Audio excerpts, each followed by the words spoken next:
At the start, Mallory drives through a deserted desert area.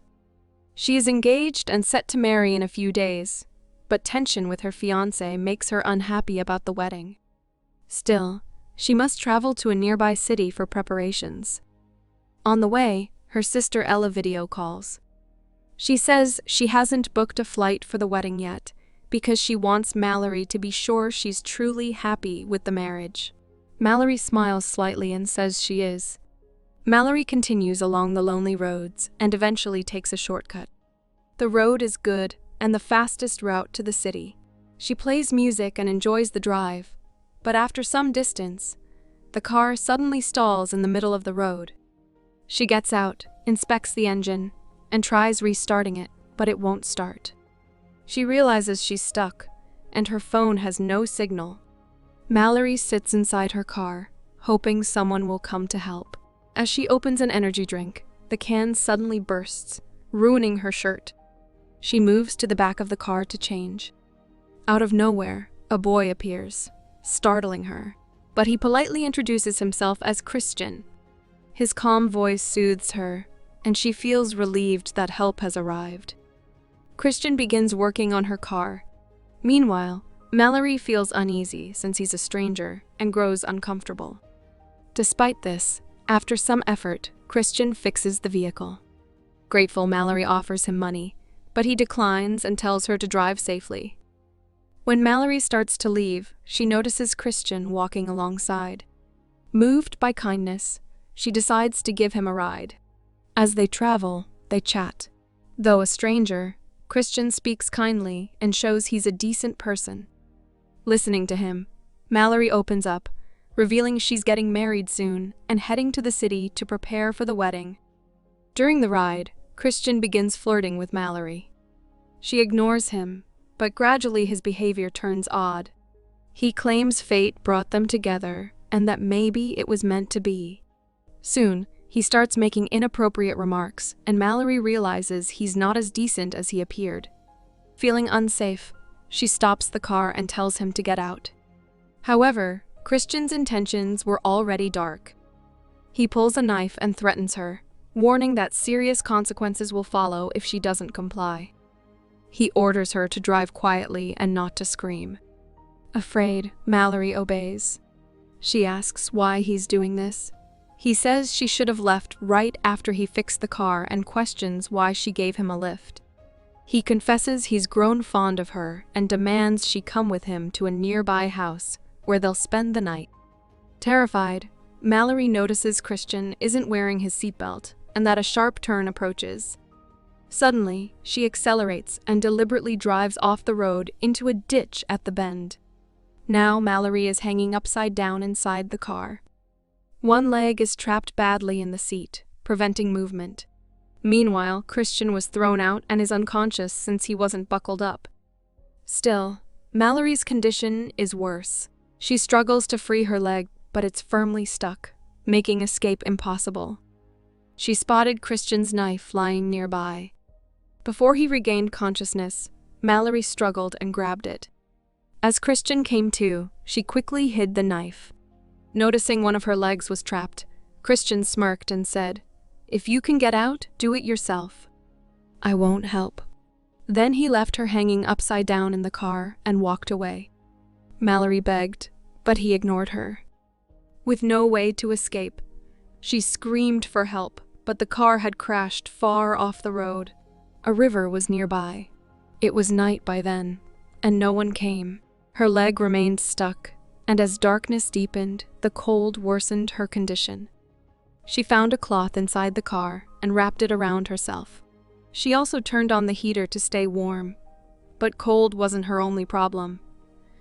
She was trapped in a forest area.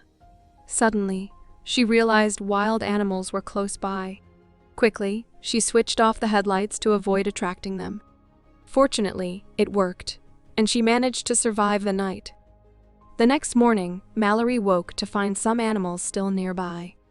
She cautiously checked the mirror to see if anything dangerous was close, but luckily, only a few deer were visible.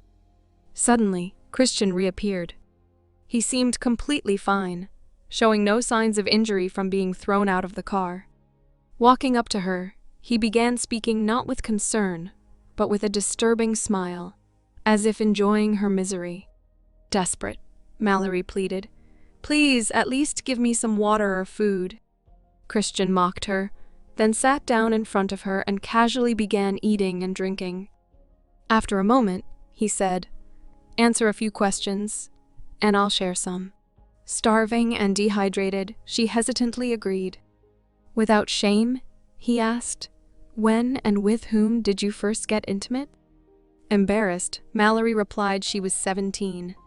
He told her to relive that moment in her mind. Reluctantly, she did. Then came more disgusting, invasive questions, which she answered just to earn something to eat. But then, Christian laughed cruelly. You really thought I'd feed you? Bad luck. If you had just listened to me earlier, you wouldn't be suffering now. He stood up and added, I noticed a cabin not far from here seems like it belongs to a family.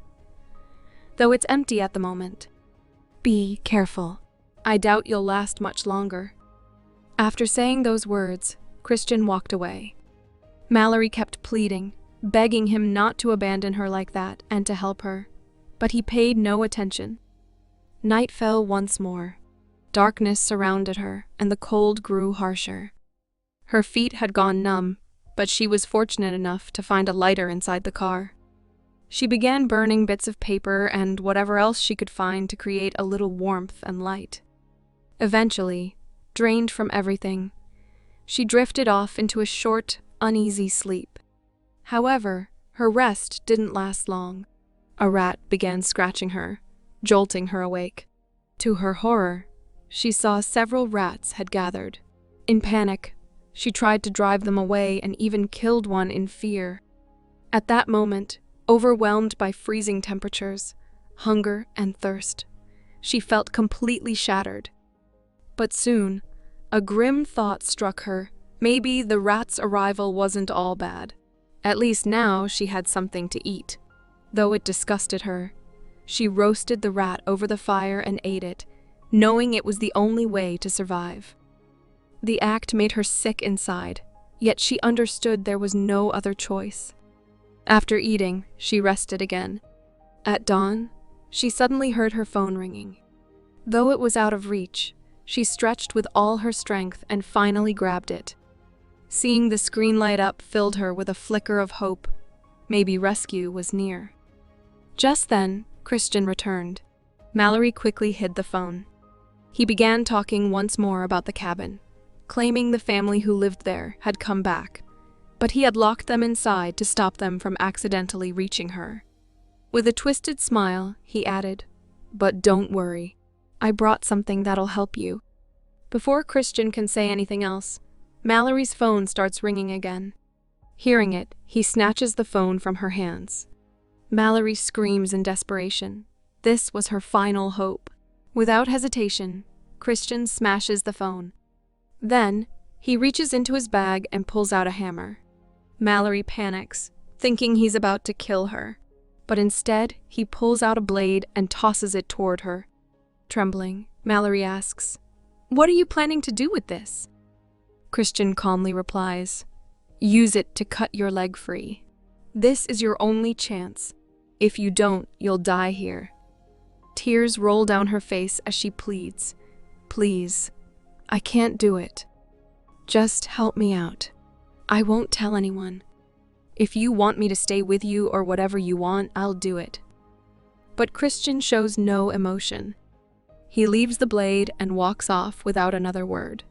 Now alone, Mallory picks up the blade and tries to cut the seat area, trapping her leg. But fear and pain stop her. Frustrated and hopeless, she hurls the blade aside.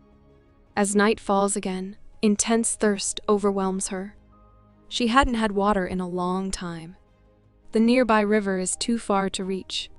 Just when she's about to give up, heavy rain begins pouring down. It feels like a miracle. She opens her mouth and drinks as much as she can, finally feeling a moment of relief. Later, when Mallory switches on the car radio, she hears a weather alert, heavy rain, and storms have caused major roads to flood. and travelers are being rerouted through the shortcut road. Realizing this might increase the chances of someone passing nearby, she begins shouting for help with all her strength. Eventually, a car appears and slows down. But to her horror, it's Christian again. As he steps out and walks toward her, Mallory quickly forms a plan. She pretends to be lifeless, as though she bled out while trying to cut her leg. Christian approaches with a flashlight and inspects her closely. Just then, she suddenly strikes him with a hidden knife.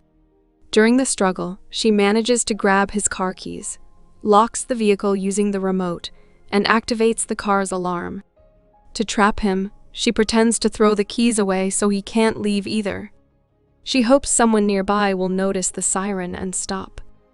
However, Christian hurries back to the road and deactivates the alarm. Trying to look innocent, he pretends his vehicle broke down because of the rain. Moments later, a police car arrives. Christian walks up and says, "My car stalled. Could you give me a ride to the cabin?" Inside the ditch, Mallory spots the patrol vehicle and starts yelling for help. She grabs a rock and bangs it against the car, trying to make noise through the downpour. The officer hears something faint and looks toward the ditch, but the heavy rain muffles the sound. Meanwhile, Christian urges him. The storm's getting worse. "Let's go." The officer agrees, and they drive off, leaving Mallory behind once again, screaming for help that no one hears. As the downpour intensifies, floodwaters begin nudging the car toward the nearby river. Within minutes, water seeps inside rapidly. Mallory realizes she must act now or she won't make it. Gathering the last of her strength, she reaches for the blade once again. With no other way out, she starts cutting at her trapped leg, making a small but deep incision. Before she can go further, the vehicle is swept into the river. The violent impact with the water finishes what she began. The pressure helps sever her leg. Enduring unbearable agony, she breaks free from the sinking car and struggles to swim ashore. Drained, shivering, and bleeding, Mallory knows she needs help urgently. But instead of giving up, she finds a nearby stick and uses it as a crutch. Not far from there lies the cabin Christian had spoken about. Determined, she begins crawling and limping through the rain and thick mud. After a long effort, she spots the cabin. But just as she nears it, a faint girl's voice cries out from inside, begging for help. It becomes clear to Mallory that Christian must have taken a family hostage. Cautiously, she inches closer. As she proceeds, the stick snags on a hidden bear trap. Thankfully, it doesn't catch her. Narrowly avoiding injury, she pushes forward, knowing danger is still near. Christian couldn't be far. Peeking through a window, Mallory spots a young girl tied up and screaming. Rescuing her immediately might alert Christian, so she moves on and checks another room. To her horror, she sees Christian violently beating the police officer. Quietly, she edges deeper inside and discovers Christian has killed the entire family except the girl. Mallory finds the officer's gun and takes it. She sneaks back to the girl's room and begins freeing her. Suddenly, Christian, now dressed in the police uniform, calls out. Mallory quickly hides behind the door. When he enters, she jumps out, aiming the gun at him. Before she can shoot, Christian lunges. A fierce struggle ensues. The girl joins, attacking Christian to protect Mallory. Mallory shouts for her to run.